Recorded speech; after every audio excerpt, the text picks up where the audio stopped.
Well, I'm so fortunate to have with me today Eran Shir. He is the co-founder and CEO of Nexar, which is an Israeli-based company co-founded in 2015. Thank you so much for being with us today, Eran. Oh, thank you for having me.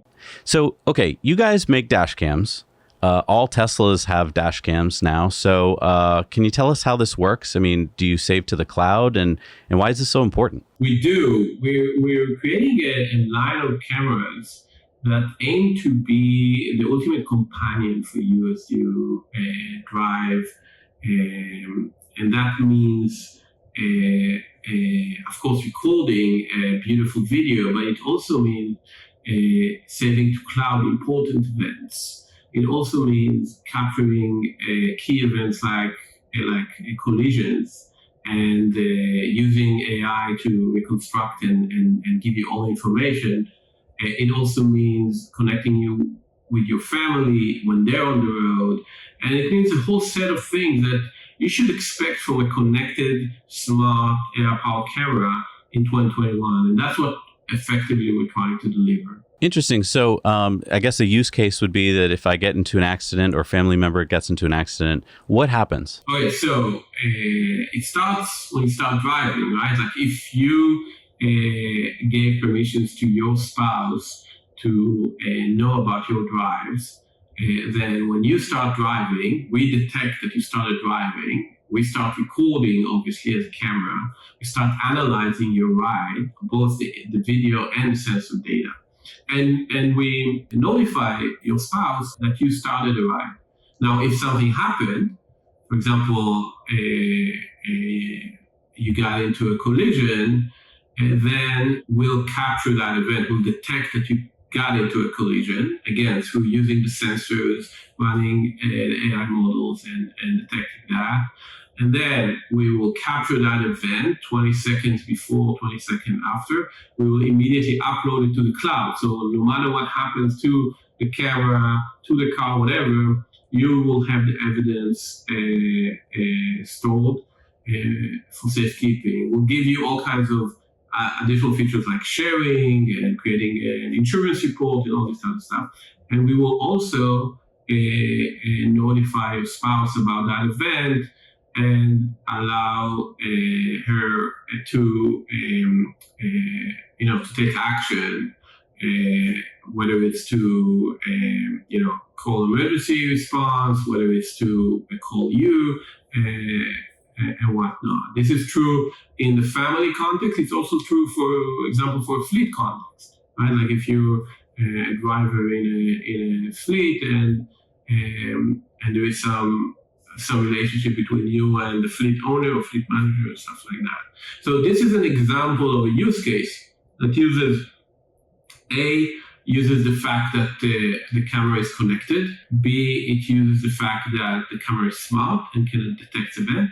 And C, it uses the cloud as a medium for you to know that you're rest assured the important things in your ride are saved. You'll be able to use them later. You'll be able to share them with the police, with the insurance company, with your friends, because this crazy peacock jumped into the road, and it's something that you want to share. So that's sort of the basic experience that we try to deliver. So this is already better than most dash cams. I mean, most dash cams that you get, you put them in your car and you have to hook it up to the power, and then you put it in a little micro SD card, and that's going to be saving all your footage. And if you get into an accident, you need that micro SD card because otherwise the footage is lost. So if your car catches on fire, or if the guy who crashed into you, punches you in the face and steals the dash cam, you don't have that footage anymore. So this already sounds better than most dash cams, but I think we're just at the tip of the iceberg in terms of what you can do with a connected camera driving around, right? You're totally right. Totally right. Basically, what we're building is a network of eyes on the road, right? And when you have a network of eyes, then the opportunities are limitless. It starts with, for example, the car is parked. Okay? You're at home, you're sleeping, the car is parked, someone hits the car or breaks into it, the camera will wake up and record the event.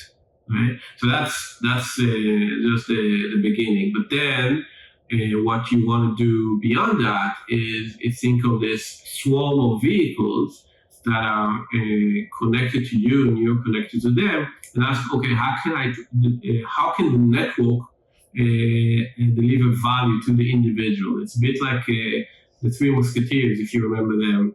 It's all for one and one for all. So, for example, we provide a service of visual navigation. What is visual navigation? It's just your ordinary run-of-the-mill navigation as you get from Google or Waze or anyone, but with imagery showing you what the route looks like right now based on other eyes on the road. Right? This is one example of how you could unlock the value of the network. Another one would be alerts. Right? As you drive, someone 500 yards ahead of you detected a construction zone. This might be a piece of information you want to know about it ahead of time, and not just as you're discovering it in real time and have to maneuver around one of those orange cones. So these are the kind of features that we can provide to our user base, because we're thinking of it not just as cameras and hardware, consumer electronics, but actually as a network of eyes on the road. So, one of your company's missions is to create technology that will make driving and cities better and safer, but you sell dash cams. So please help me connect the dots. How can dash cams make a city safer? The way it does is by, again, leveraging all of those point of view or eyes in order to understand the public space in general. In a sense, if Google is indexing and crawling and indexing the web by using all those crawlers that go in to visit all those websites, we crawl and index the real world by having all of the swarm of vehicles driving around, each of them capturing what is happening in every road, in every street corner, what has changed since the last time we visited that street corner, detecting, they put in a new traffic sign or a new traffic light, or there's a pothole, or those infamous construction zones that we talked about earlier, or many, many other things.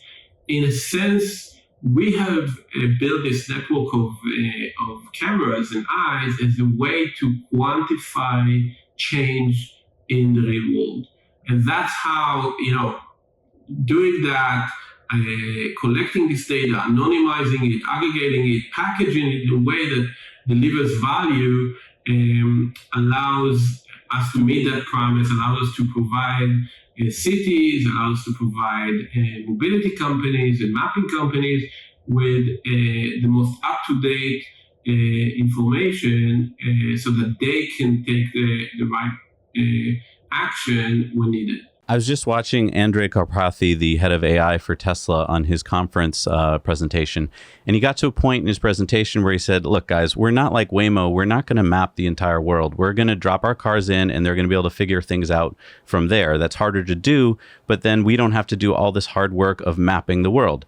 But you guys are doing that. You're mapping the world. And he said he didn't want to do that because it was so much work. So is it a lot of work? Is it hard? It sounds hard. Well, when people say mapping, each one of them means different thing, right? Like you can go to people that are using a LiDAR to map every centimeter of the world very accurately. So that's one interpretation of mapping, and that's expensive and hard, and definitely not what we're doing, right? We don't have LiDARs, and we're not going with this $250,000 vehicles kind of roaming around and with high fidelity and capturing everything and mapping it. So that's one interpretation. In that sense, I agree with him. What we are doing is we're mapping the way the world changed. Okay, so imagine that someone else has created the base map of the world. It could be a TomTom, it could be Google, it could be someone else. Okay, but they've done it 6 months ago, right? And they can't afford to do it every day. They can't even afford to do it every quarter. Sometimes not even once a year. It's very expensive. So that's sort of a base that is great for things that don't change that often, right? Like streets, for example, the topology of streets don't change that often. It's something that sometimes survives for centuries. And so that's good as a basement. But all of a sudden, COVID hits, and now the restaurants take over the first lane or the parking lane in the street. Okay, that's something that happened overnight, and you want to detect it overnight, and you want to allow whether it's autonomous vehicles or it's FedEx or many other places, you want them to take that into account.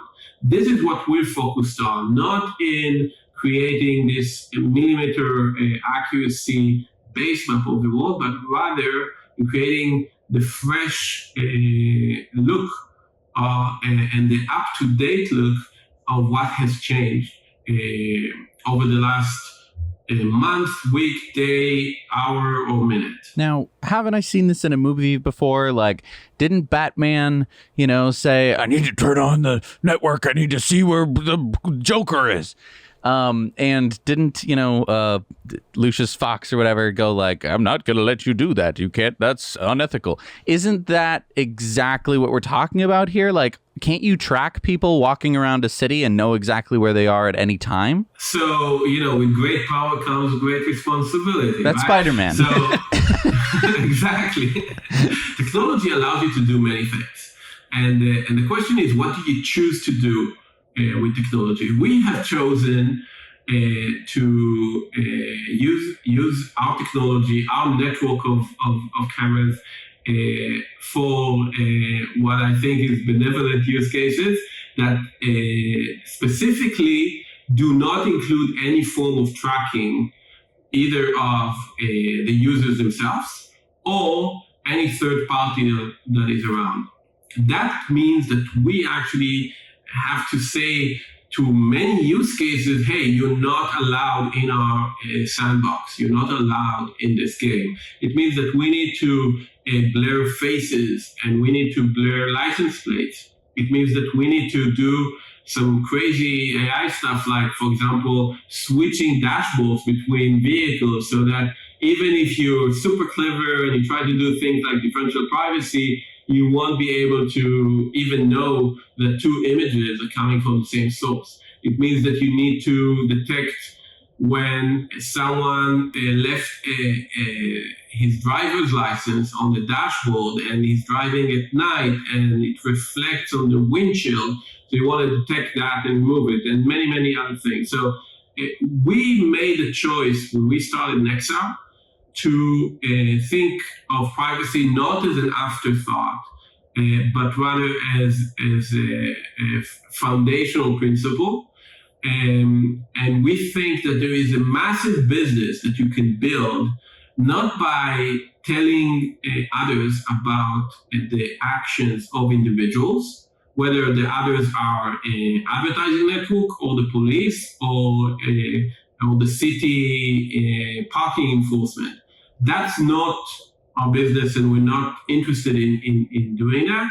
We believe that there is a massive business that you can build on top of talking about the facts, about how the world has changed, about the potholes, about the parking spots that have freed up. You don't always need to track people, and we definitely are pushing for that way of work. So how does that work? So, I mean, like, you're getting all these live feeds basically of people's dash cams, and, there's people's faces on them, and it's all coming to your, network. If you were like hacked by, some terrible government or hacker group and they wanted to, track people and you didn't know that they were, someone was in your vents, plugging stuff in, Like, how do you protect against that? So first of all, you do a lot at the edge.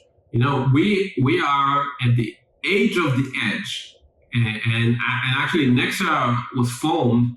We started Nexar because we predicted this edge of the edge, and that means that you can run lots of these models at the car, at the device, before any data kind of moves back to the cloud. You can observe faces at the edge. You can choose which image to upload because this one is high quality, this one is blurry.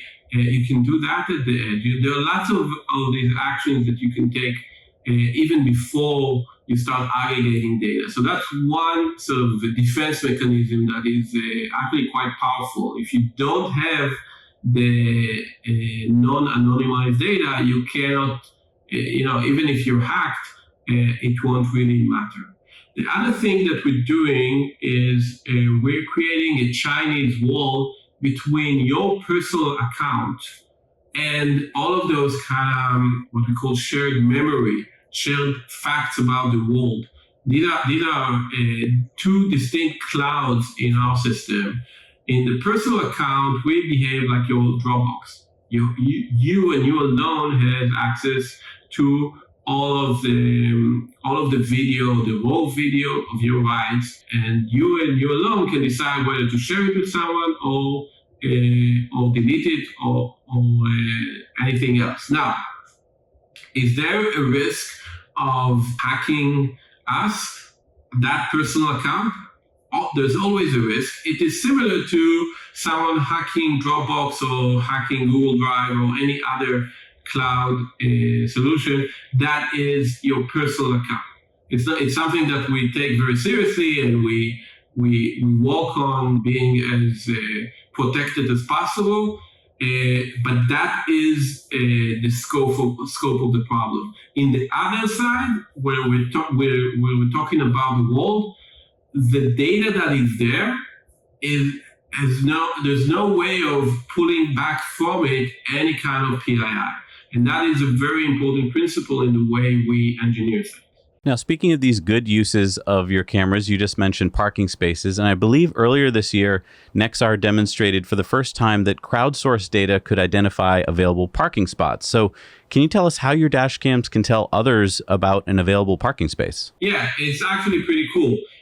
So you're driving around, you're going to the doctor or to walk, whatever. So you're just going through your route.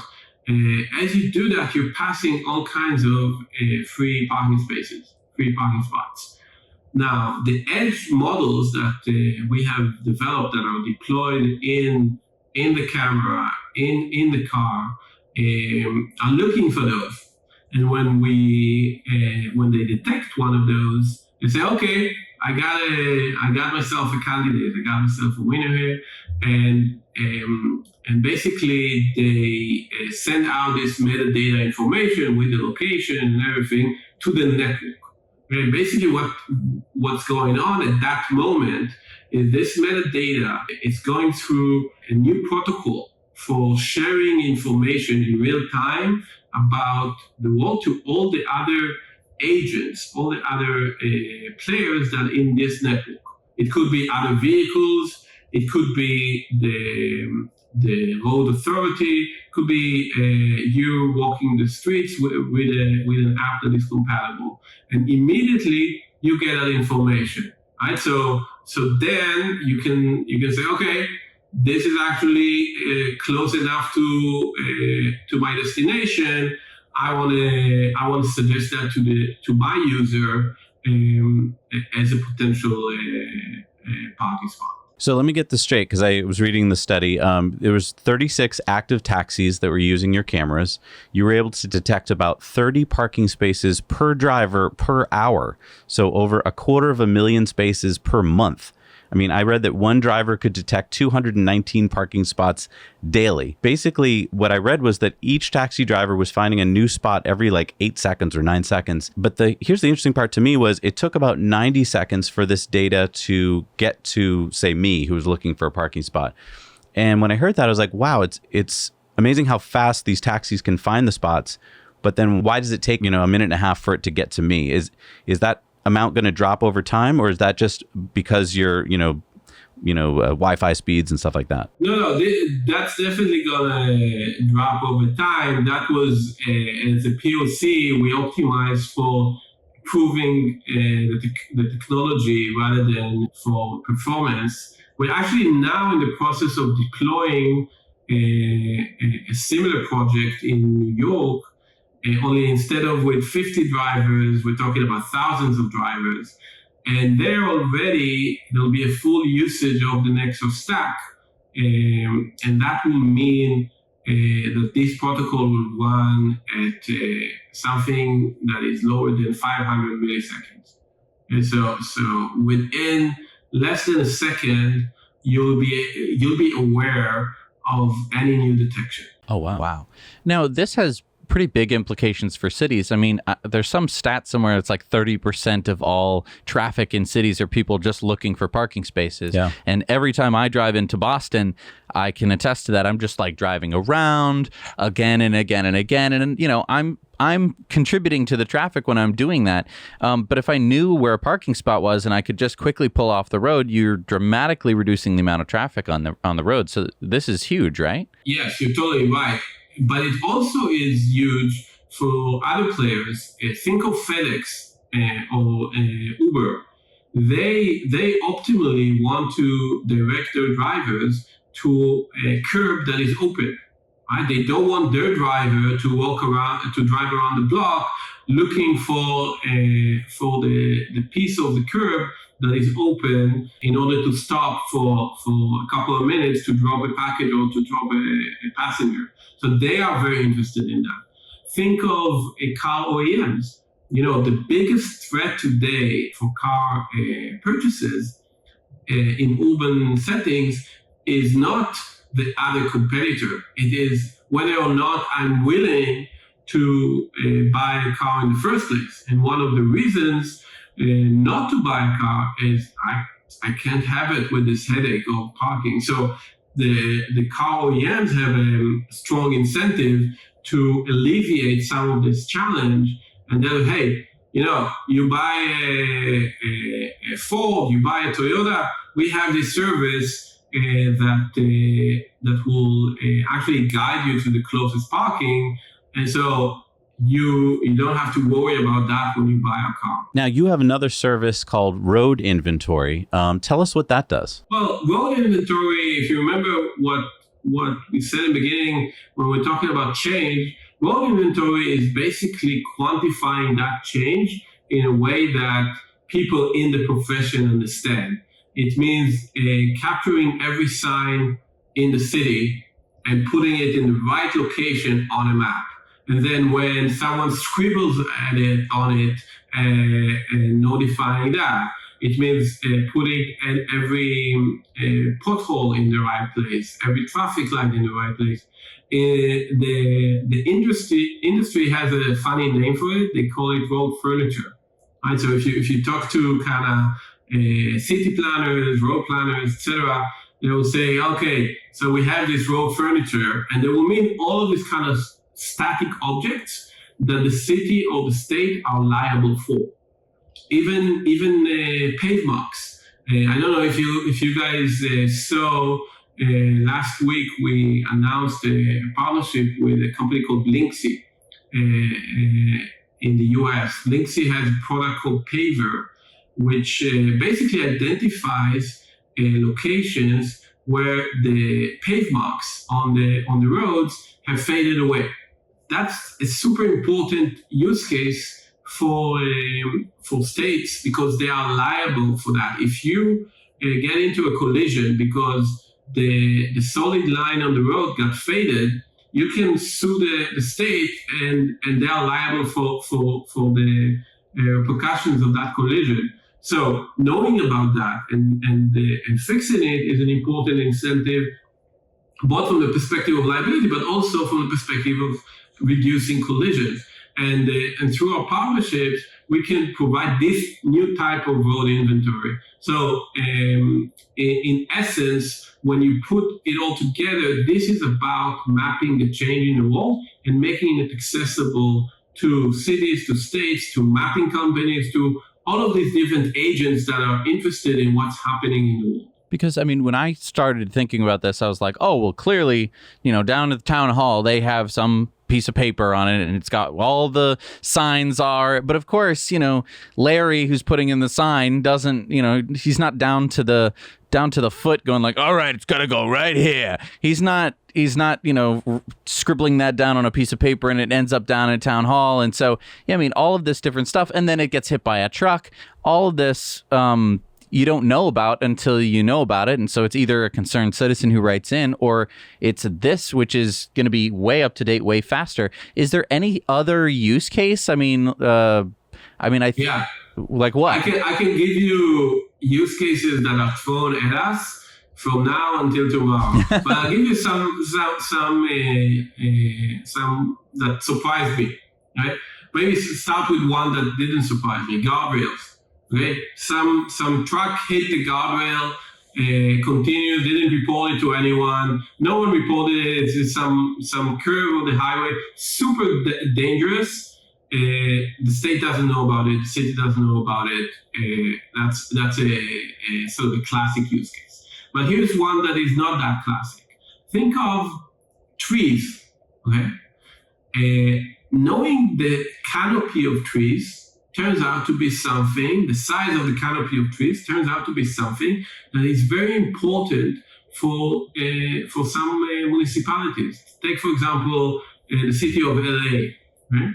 They really care about the canopies of trees, especially going into the summer season, because it is a fire hazard, because it might interfere with the electric lines and things like that. So they want to go and trim them.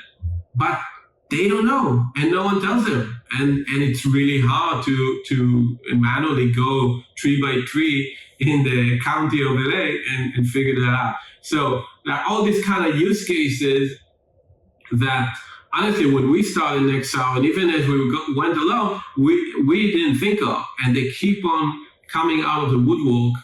And in fact, like the example with Blinksy, we are increasingly working with third parties to unlock these use cases because we're not going to be able to unlock all of them. And so there's this ecosystem now of players that say, okay, I'm the number one expert in the world in PayBox, and I'm going to work on top of Nexar's data platform to unlock that use case for anyone and everyone. And I'm the number one expert in tree growth and detecting that. And I'm the number one expert in black ice, etc. So all of these opportunities are basically opportunities also for new businesses to go and sell new services, new data services for the cities, the states, and anyone else. Wow. I mean, different applications are buzzing through my head, from like snow removal to,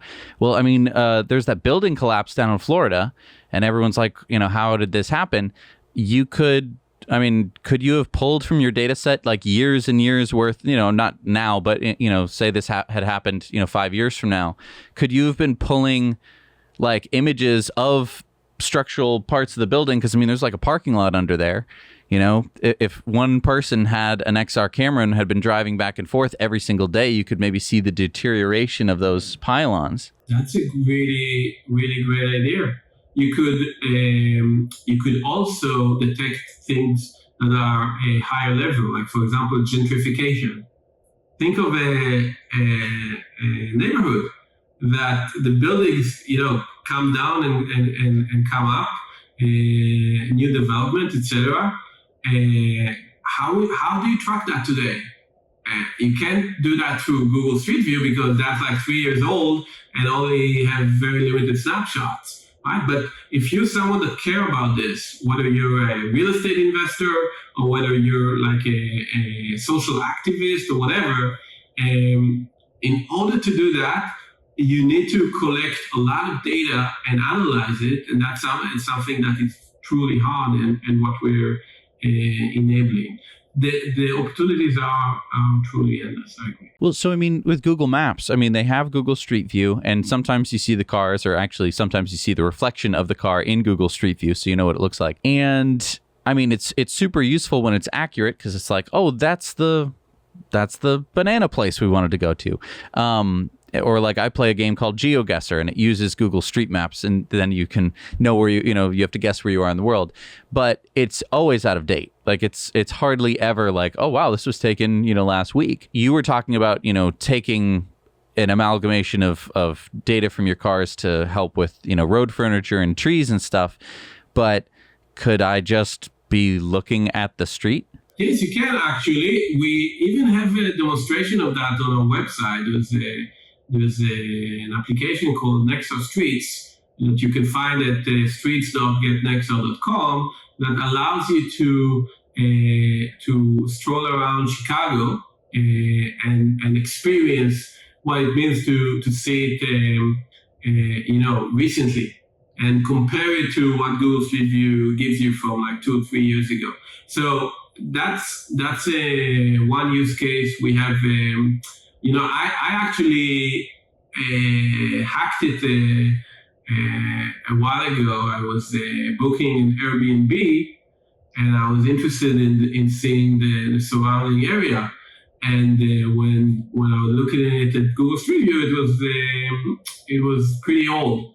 So I just kind of got into the Nexar network data into the road inventory map in effect, and start looking at images that were like a week old, 2 weeks old, and I was able to kind of see that there was a whole set of new buildings that stood up since the Google cars have strolled around that property. So these are definitely use cases that we like. Right now, they're not so much B2C. Like you can go and appreciate and experience it, but it's not yet open to the crowd as put in any address and see it as it is today. But that's definitely where this is going. I hear some people watching right now, they're probably going, well, this sounds really futuristic and far-fetched, and I don't see how you're going to make money off it. But you gave me an example the other day, which kind of blew my mind, which is that when you talk about all this road inventory, road furniture, in any given city, there are dozens, if not thousands, of road projects going on at any given point. And normally, the city needs to send out, I guess, engineers and supervisors to check on all of them, even if they're with, private contractors. Tell us about how Nexar can actually reduce the amount of labor that a city has to spend on that. Yeah, so construction is an important part of modern life in cities. And in a large city like LA or Las Vegas, there could be at any given moment like 2,000 locations where some form of construction is going on. And typically there are like, 2, 3, 4 people that are in charge of managing all of that. And typically what that means is that they're waiting for someone to call them and complain, and then they react, because there's no way that you can visit 2,000 locations if you're like four people on the job. What we have done is basically creating a radar, a map. Again, talking about a map of the change rather than a base map. We created a map of all of these locations, and we've done that in a very thorough way, understanding things like the federal regulation on how properly you should stand up a construction, and how it impacts the lanes of the road, etc. And we're providing that as a service. So now, the traffic engineer comes in the morning with his coffee, opens his computer. He can see what changed since yesterday, and actually he can see what changed since the morning if it's in the afternoon. And he can say, okay, this meets the license that contractor has. You have an impressive list of investors like Mosaic, Alibaba, Nationwide Insurance, just to name a few. Where is your company right now on its roadmap of growth? So we're now in the middle of a really exciting period in Nexar's journey. It started early last year and keeps on going, where we see massive growth. We grew over 300% in the last year. I must say that we're working extremely hard to keep up with demand of these cameras.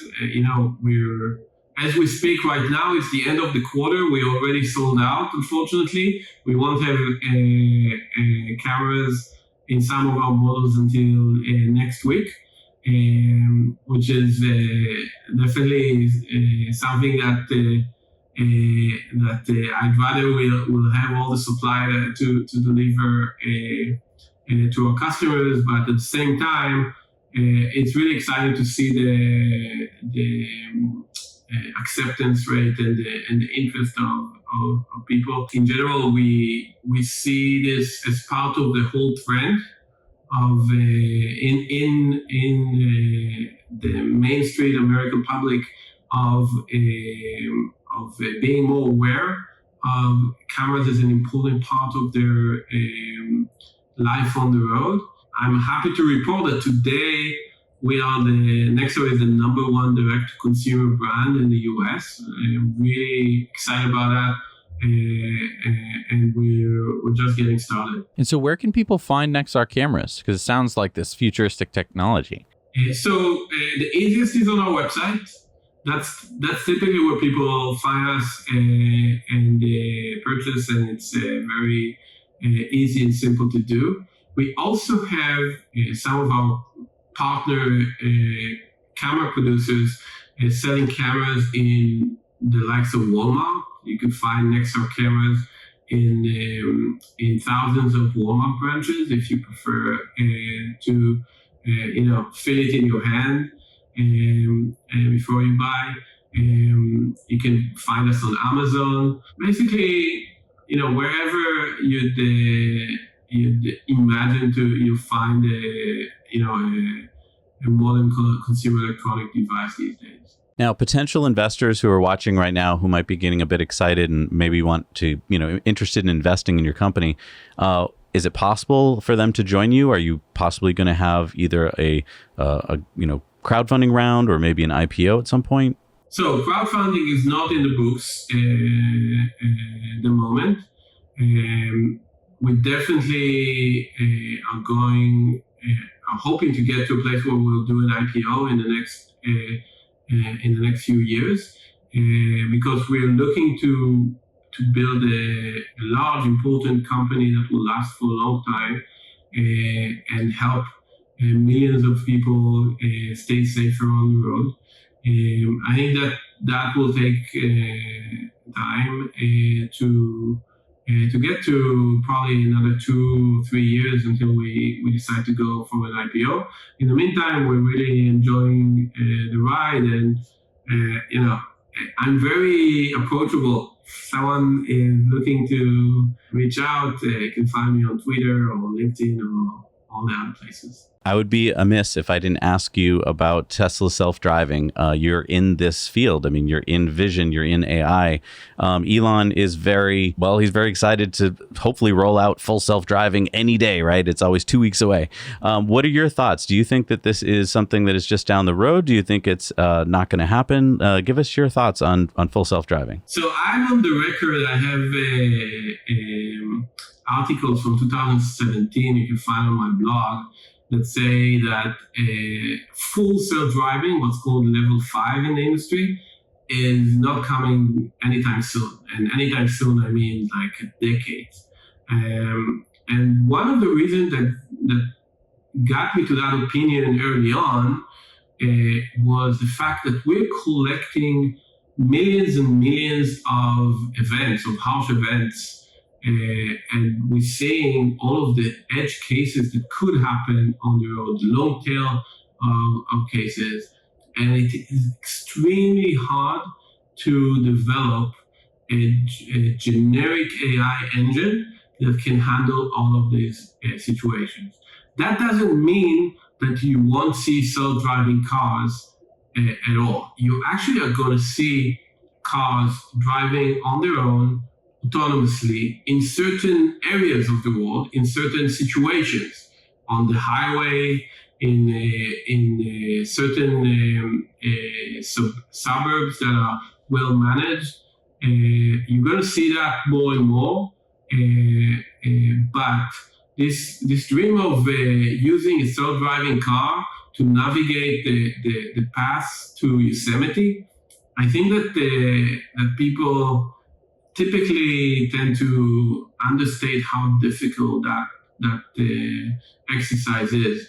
What I can tell you about us, about Nexar's role in that, is we are helping today already autonomous vehicle companies in better training their models to edge cases. Because one of the challenges of autonomous vehicle companies is that their cars are pretty safe and they're driving in a pretty well-established scenarios. So they actually don't collect all of those edge cases that I'm talking about. So if you want to simulate how a car will behave when a deer jumps to the road, or when there's a blizzard or whatever, it's actually pretty difficult to do with your own fleet of autonomous vehicle cars. And that's where we come in, and some of our customers are those guys. We help them with this richness of scenarios to better train and benchmark their vehicles. Well, there you have it. So either in a couple of years, we're going to be calling you back up and going, you were wrong, or we're going to be calling you back in 10 years and go, you were right. So, I mean, good for you putting it out there. That's awesome. Thank you so much for being with us today and answering these questions. Your company sounds really exciting. And it's one of those things where I wouldn't have heard anything about it if it weren't for one of our viewers. So thank you to our wonderful viewer community for telling us about these companies that are out there doing cutting edge stuff that, for the most part, none of us really know about. Even if we hear about your cameras, I didn't know about all this stuff that's going on behind the scenes and all the things it can do. So thank you so much for being with us today, Eran. Oh, thank you. It's been a pleasure. Thank you so much for watching this episode of Disruptive Investing. Be sure to like the video and subscribe. Click the bell button to be notified when new videos come out.